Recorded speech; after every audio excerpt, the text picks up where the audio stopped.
Salut à tous, c'est Moussefoot, j'espère que vous allez bien. On se retrouve aujourd'hui pour un nouveau débrief, une nouvelle vidéo et c'est tout simplement le débrief des 4 quarts de finale de la Ligue des Champions 2021-2022 qui ont eu lieu hier et avant-hier. Donc les matchs étaient bien évidemment Manchester City, Atlético, Liverpool, Benfica, Bayern, Villarreal et le dernier match Chelsea.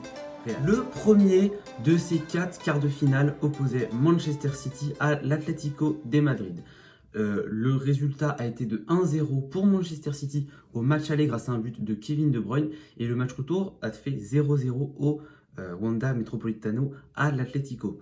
Donc là où on peut dire quelque chose, c'est que l'Atlético n'a fait en réalité que un match. En fait, ils ont fait que défendre. Le premier match où même on a parlé d'une tactique en 5-5-0 où l'Atlético était très très peu offensif. Et en fait, ils n'ont pas du tout attaqué pendant le premier match où il y a eu tout simplement 0 tir. Mais ça, c'est la tactique de Diego Simeone. Et hier, lors de la seconde période du match, l'Atlético s'est mis à attaquer tout simplement comme des fous furieux. Et franchement, ils ont eu les occasions. Et s'ils avaient su mieux finir, l'Atlético aurait pu marquer ce but qui les aurait amenés en prolongation. Mais Manchester City, qui a quand même la meilleure défense d'Europe aujourd'hui, a totalement tenu. La fin de match était quand même assez chaotique avec il y a eu 23 minutes de temps en plus, il y a eu des cartons rouges pour Felipe, une grosse bagarre même dans les vestiaires, ça c'est des images qu'on veut pas voir et c'est vraiment triste de voir ça comme ça. Mais l'Atlético qui donc se fait sortir grâce à une performance peu aboutie sur l'ensemble des deux rencontres et City eux qui ont fait le taf au match aller. Alors c'est de l'équipe très très forte qui joue beaucoup avec la balle et qui a une grosse possession, mais n'empêche que cette possession est assez stérile par manque tout simplement de numéro 9 qui est capable de finir les actions.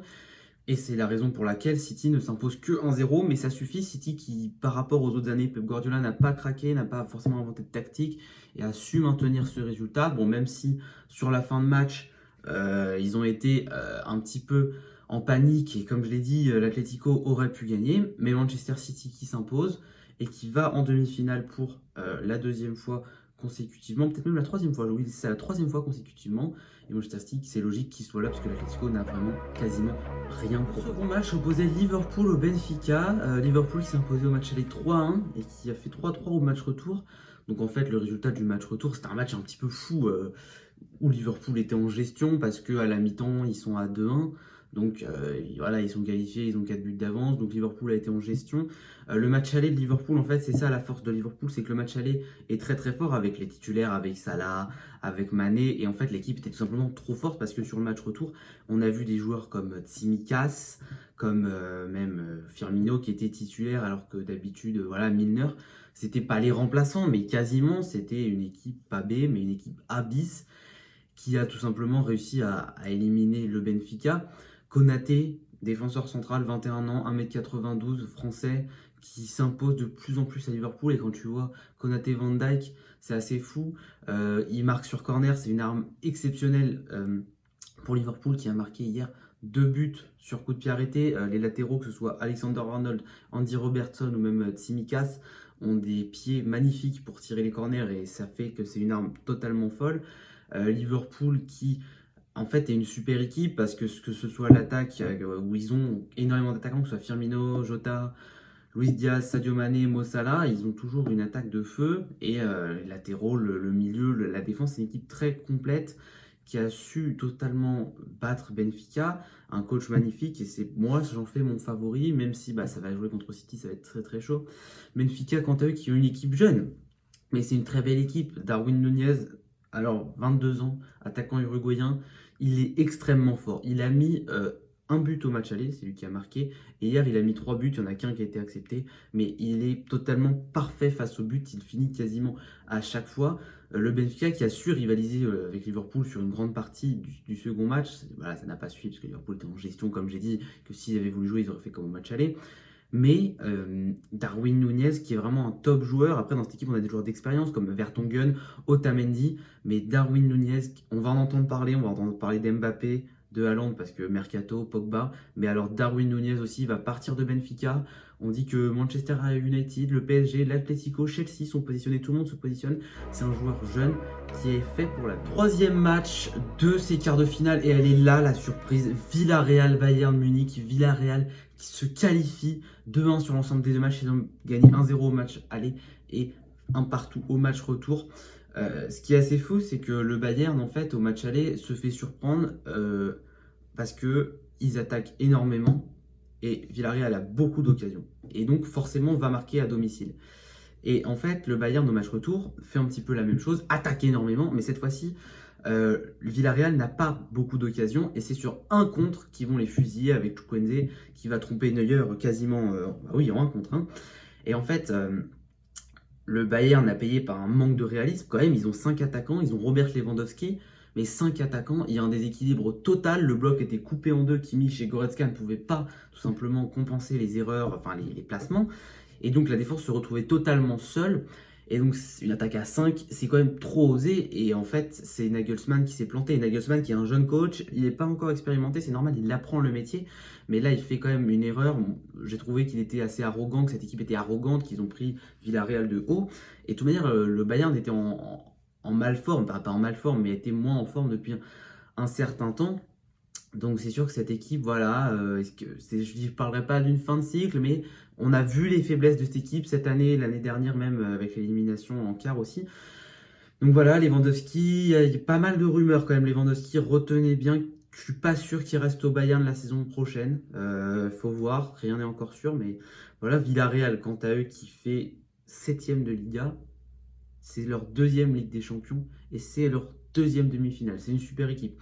C'est pas des joueurs connus. Quand je vous dis Moreno, Albiol, Parreiro, Estupinan, vous les connaissez pas, même voilà, que ce soit Capoue, ce sont des jeunes joueurs, des joueurs très expérimentés, des jeunes, et ça fait un très beau collectif que Unai Emery arrive tout simplement à faire surperformer. Unai Emery qui est un excellent coach, il arrive à mettre ses joueurs dans les meilleurs, le mental au max, dans les meilleures conditions, et c'est ça tout simplement qui fait la différence.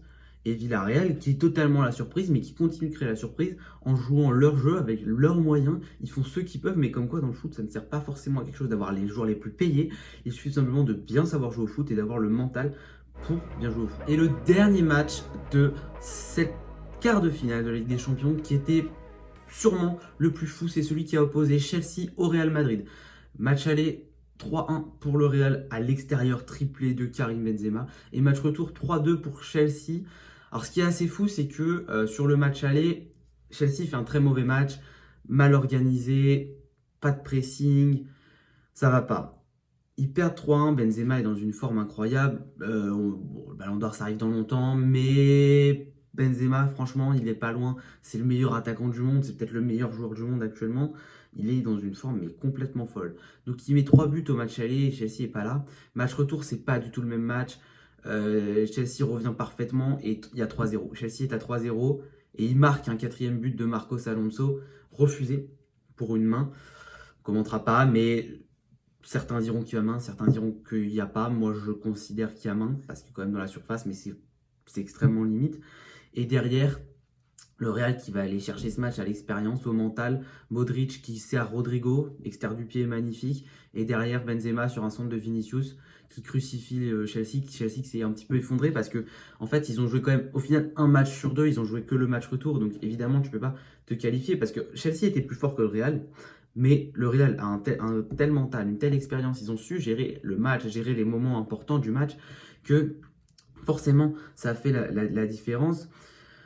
Dans cette équipe de Chelsea, il y a beaucoup de problèmes. Le fait que l'attaque change souvent, Tourelle change beaucoup ses joueurs. Là. Soit la défense, elle change tout le temps. Le milieu, il change tout le temps. Là, il n'y avait pas Jorginho, c'était Kovacic. Il y avait Loftus-Cheek. Ça change tout le temps. Donc, ça fait quand même qu'il n'y a pas de stabilité. Après, il y a des très bons joueurs, que ce soit Rudiger, Havertz, Kanté, bien évidemment. Mais cette équipe n'a pas vraiment de stabilité. Et donc, c'est un peu normal. Voilà, ils ont gagné la Ligue des Champions. Mais c'est normal que là, ils se fassent éliminer à ce stade parce que le Real était beaucoup plus fort. Ils ont des joueurs, eux, très très bons. Mais voilà, eux, c'est 11 joueurs. Ils ont un gardien top, Courtois, un attaquant de fou, Benzema, le milieu toujours fou. Et le Real a réussi à battre Chelsea, pas en ayant énormément d'occasions, ils ont été très réalistes, ils ont su conclure les actions quand il fallait, et le Real fait un super match, et ça leur permet tout simplement de se qualifier pour les demi-finales. Chelsea qui est éliminé, c'est une déception quand même pour Chelsea. On va voir comment il faut qu'ils se reconstruisent, enfin pas une reconstruction, mais voilà, il faut voir comment on réinsertionne Lukaku, comment tout ça va se mettre en place. Et voilà, les demi-finales qui auront lieu dans pas longtemps, je crois que c'est vers le 26 mai, non le 26 avril pardon, ouais je crois que c'est le 26 et le 4 avril avec voilà, une semaine d'intervalle, donc Liverpool, Villarreal, Manchester City, Real Madrid.